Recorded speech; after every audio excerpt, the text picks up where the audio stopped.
There's no beer. Hurry up and go. It was a cold night with heavy snow outside the window. Even after giving birth, I hadn't taken a break from housework and childcare, and I ended up getting sick with a high fever. This is what my husband said to me during that time. Our daughter was also suffering from a high fever, just like me.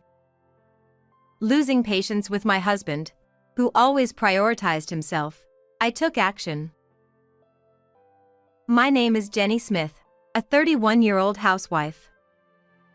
My husband, Tom, is 33 this year.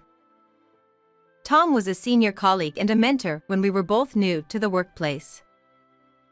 We got married 2 years ago. After the wedding, I left my job to focus on being a housewife. I had entered my workplace through a family connection, but I enjoyed my work. I think I've always had a natural inclination to like working. I wanted to continue working, but Tom insisted that I focus on housework. Reluctantly, I decided to quit my job after marriage. Currently, with the birth of our child, I'm spending my days managing my first experience with childcare. Before our marriage, Tom was a very kind and reliable senior colleague. He was popular among the newcomers in the company and was quite the ladies' man. I, too, admired the kind Tom, just like everyone else. I still remember how happy I was when I found out he chose me from all the women surrounding him. The problem began after marriage. There's a saying, he doesn't feed the fish once it's caught, and Tom was the epitome of that. Looking back, there were signs even when we were dating. From the time we started dating, I began cleaning Tom's apartment. It wasn't just cleaning. I handled all the household chores, including laundry and meals. Our dates, which used to involve going to different places, mostly took place at Tom's apartment. While I did the housework, Tom would play games or spend time on his smartphone, doing as he pleased. At that time, I thought he was comfortable only with me and was happy to see this side of him. I even felt this was how married life was supposed to be. I was really foolish.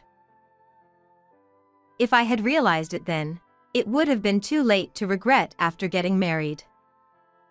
After we got married, Tom's attitude worsened. Tom, who was pleasant on the outside, was known in the neighborhood as a good husband. However, inside the house, he was a tyrant who did nothing. No matter how busy I was with housework, he would always give me orders without considering my situation. Even when I was pregnant with our daughter, his attitude didn't change. It was my first pregnancy, and maybe I was a bit overly sensitive. From the early stages of pregnancy, I had severe morning sickness and couldn't eat anything for a long time. Preparing meals for Tom during that time was unbearable for me.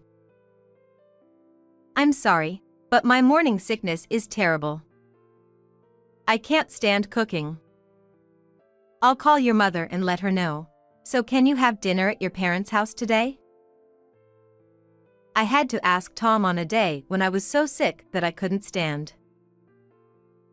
Tom's parents' house is about a 15-minute walk from our apartment. Both of his parents are healthy and always tell us to visit anytime. I have a good relationship with my mother-in-law. If I explained the situation to her, she would help. However, Tom refused my suggestion. What? Are you trying to slack off on your chores? Your job is housework, right? Pregnancy isn't an illness, so you should just bear it and do it. Don't bother Mom. Hearing him yell over the phone, I sat down on the spot.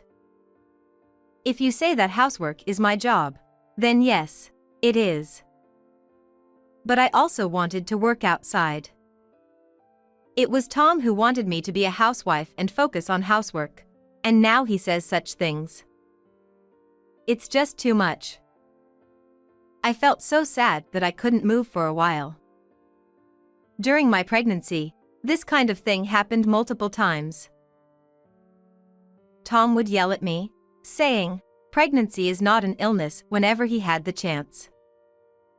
On top of that, he would even ask me to do things that I didn't usually do. Clean the windows, take books to the used bookstore. He wasn't considering my physical condition at all. He simply couldn't stand the idea of me resting. Despite the tough pregnancy, I somehow managed to endure.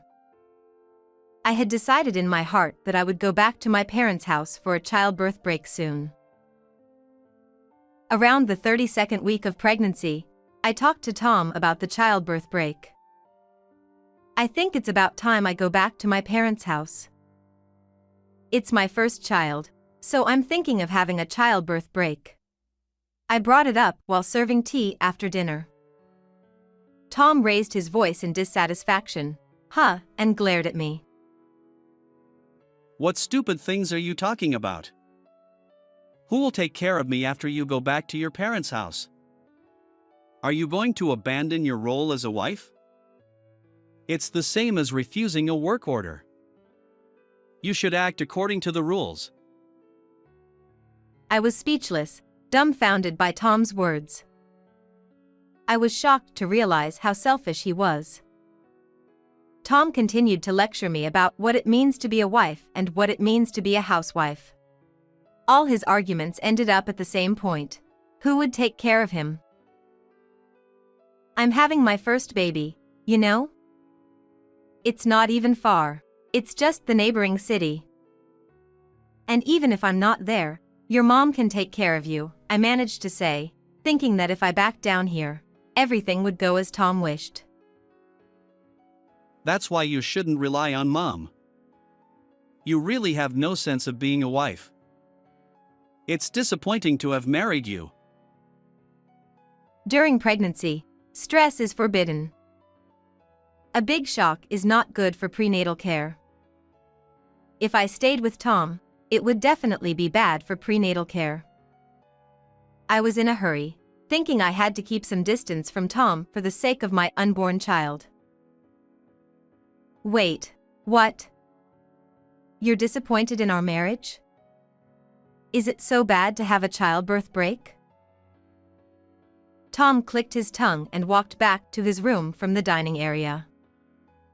My voice, which should have been within his earshot, was ignored.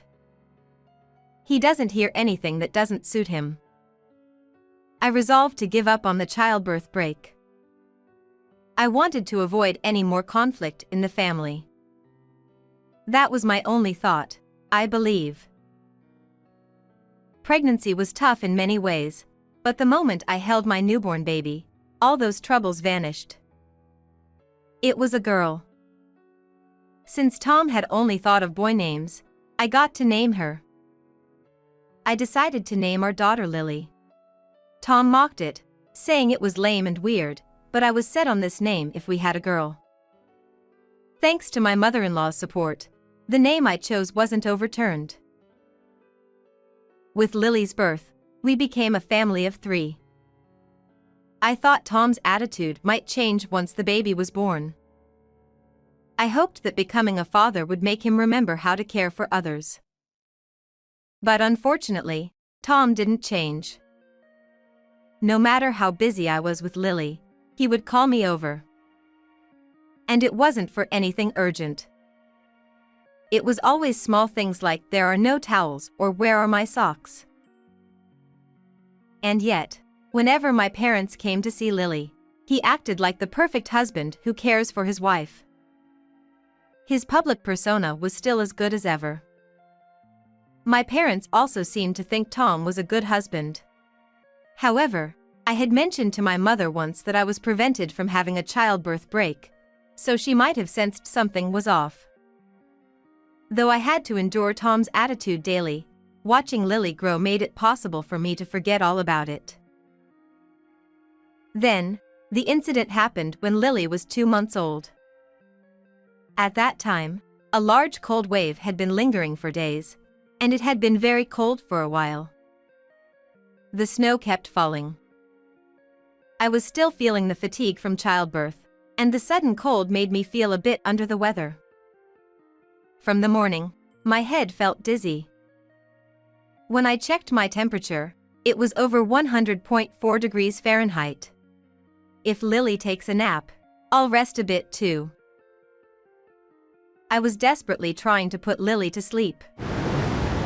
However, on this particular day, Lily, who usually slept easily, was fussy and wouldn't sleep. Her crying sounded a bit painful. I quickly put my palm on Lily's forehead and was shocked by how hot it felt. When I measured her temperature, it was just as high as mine. I decided to take her to the hospital immediately, and while I was getting ready, Tom came home. I remember he laughed a little mockingly when he saw me panicking. Lily has a fever. I'm taking her to the hospital. Tom just looked down at Lily, who was lying in the crib with a flushed face. He didn't say anything to her. Is the bath ready? What about my dinner? I couldn't believe my ears. How could he think about his bath and dinner when his own daughter was suffering from a high fever? Still in his suit, he walked into the kitchen and opened the fridge to look inside. I ignored Tom and continued preparing to go to the hospital. It had started snowing heavily again outside. Hey! There's no beer. Did you not buy any? Tom started yelling as he looked into the fridge. Since I wasn't feeling well during the day, I hadn't gone out shopping today. On top of that, I had completely forgotten we were out of beer.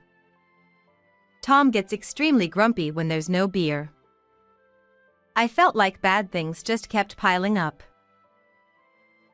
I'm sorry.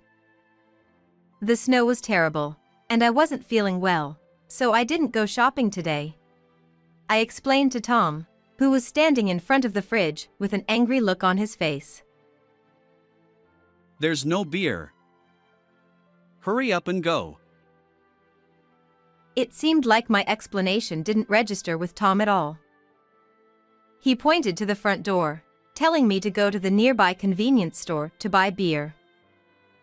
Moreover, it was a heavy snowstorm, and both Lily and I had high fevers.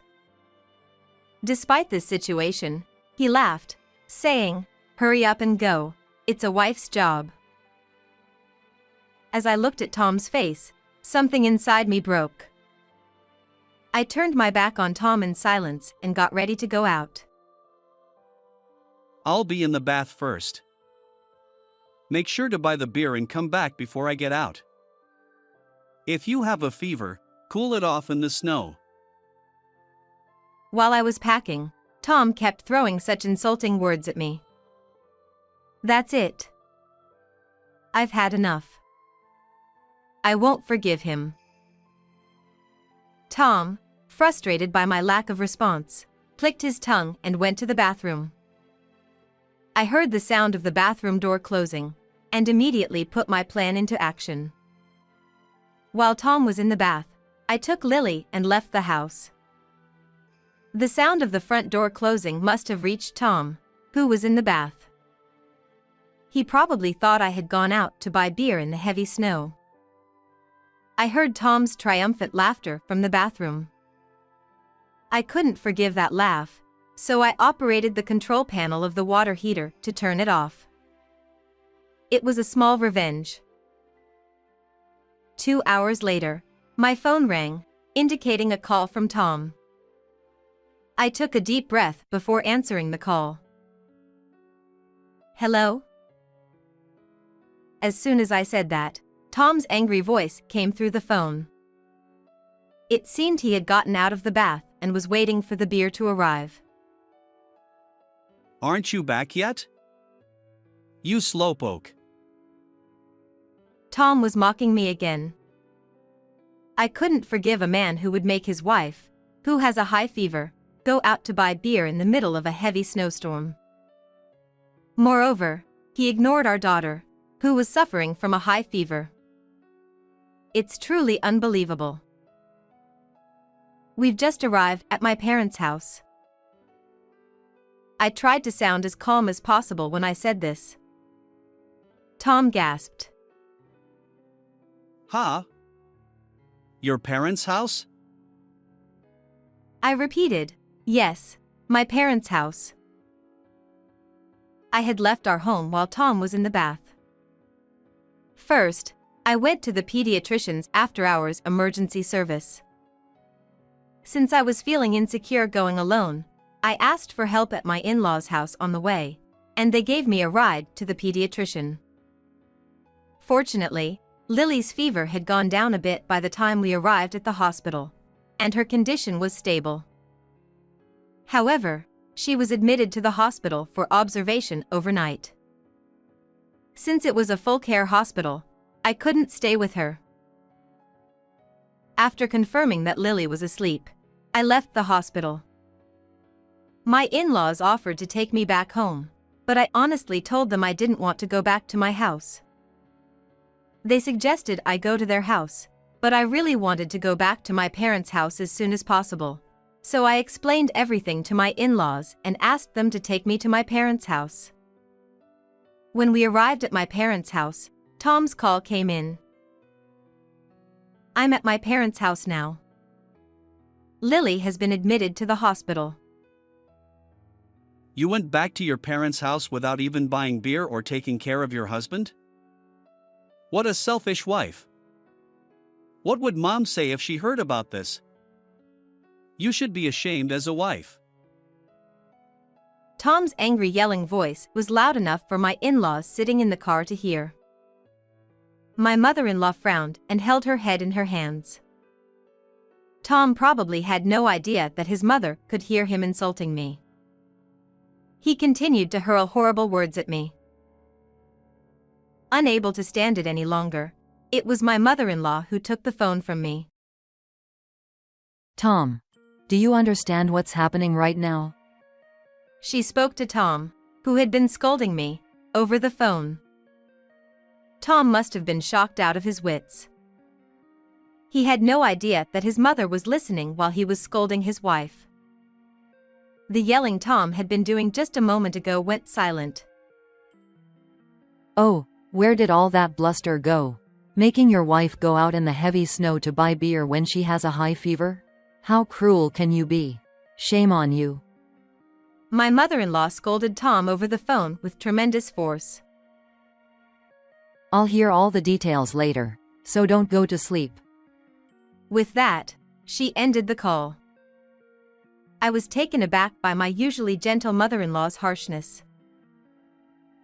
Come to think of it, Tom seemed to be afraid of his mother. She's probably the scariest person to anger. My in-laws seemed to have understood everything from the conversation between Tom and me they overheard. My mother-in-law held my hands, saying, "I'm really sorry," and apologized repeatedly. "You're not at fault at all, Mom." Hearing my words, my mother-in-law smiled apologetically.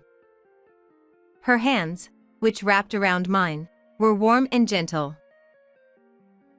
I offered her tea and asked her to stay, but she said she was going to give Tom a lesson now and left. My parents were a bit surprised to see me suddenly come back home, but they took me in without saying anything. As I was about to take off my shoes at the entrance, my memory fades. I probably relaxed when I saw my mother's face, and everything that had been tightly wound inside me snapped. The next morning, the first thing I saw when I woke up was an unfamiliar ceiling. I had collapsed at the entrance of my parents' house and was taken to the hospital. My mother was sitting by my bed, reading a book. When she noticed I was awake, she pressed the nurse call button, saying, "It's okay now." I had apparently contracted some kind of bacteria due to weakened immunity caused by fatigue and stress. I hadn't had a proper rest since before the delivery. I was at the end of my mental and physical limits. Since I was on the verge of pneumonia, I couldn't be discharged immediately. My mother suggested I get a detailed medical certificate. At noon, my father and a lawyer came to my hospital room to take my statement about what happened the previous night. My mother told me that my father was very angry with Tom over this incident. Although my father is usually quiet and gentle, when he's angry, he can corner someone relentlessly. Unfortunately for Tom, there is no escape route for him. While I was hospitalized, my in-laws came to my parents' house to apologize for what happened, but Tom wasn't with them. According to my mother-in-law, Tom was saying he was not in the wrong. My in-laws were dumbfounded by his attitude. After a week in the hospital, I was finally discharged. I immediately rushed to see Lily. Lily's discharge was still ahead, and she was still in the incubator. Seeing her like that made me decide to divorce Tom. That night, I waited at home for Tom to come back from work. You're finally back. Are you not ashamed as a wife to have left your husband alone for a week? And you were hospitalized with a fever? It's disgraceful as a working member of society to be unable to manage your own health. As soon as he came home and saw my face, Tom started spewing insults at me. I quietly pressed the record button on my phone. It was snowing heavily that night, wasn't it? What did you tell me to go buy? What? Beer. There wasn't a single can of beer in the fridge. Whether it's a heavy snowstorm or not, it's natural for a wife to go by what her husband wants. Tom banged the table with both hands, trying to intimidate me. Does he think that yelling loudly and making a big noise will scare me? He's truly the worst. Why did I ever marry this man? If I could go back in time, I'd warn my past self not to marry him. I told you I wasn't feeling well, didn't I? Lily had a high fever too. How could you prioritize yourself? Lily is just a baby. I can't believe you. Usually, I would endure Tom's abusive language silently, but my defiant attitude surprised him a little.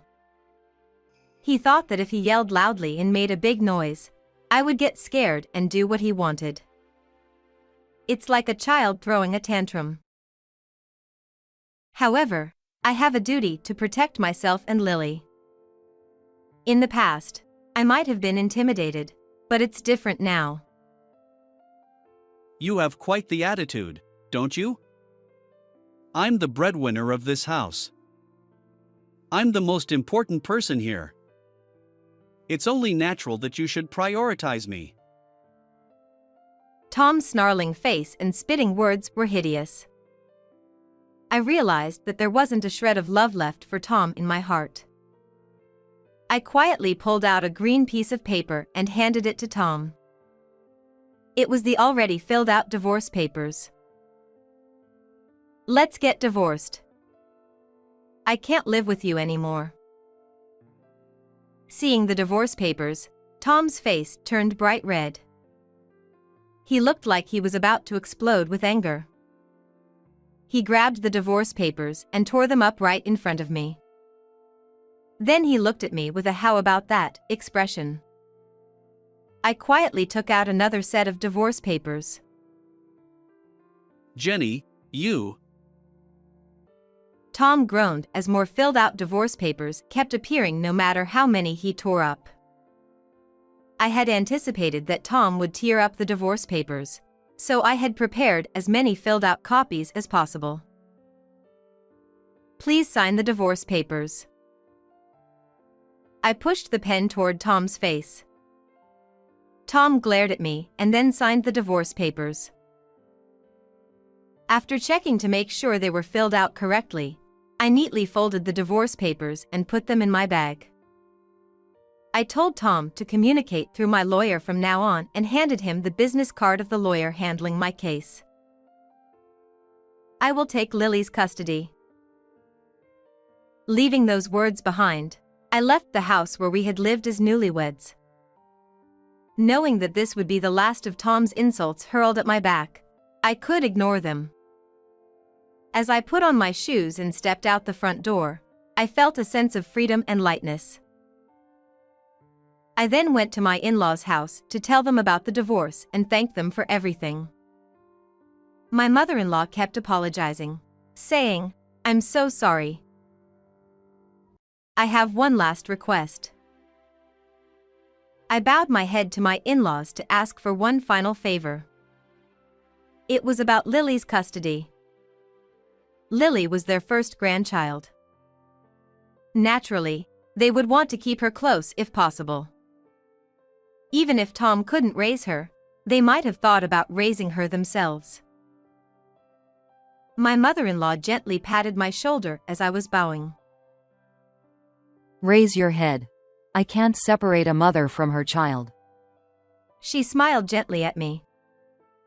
Seeing her face, I started crying uncontrollably. I still remember how she gently patted my back until I stopped crying. After that, I submitted the divorce papers to the city office, and the divorce became official. There was some conflict over Lily's custody. Tom seemed to be disputing custody, possibly as a form of harassment. He also said he wouldn't pay the alimony and child support I requested. He boldly claimed in mediation that all of this was due to my shortcomings as a wife.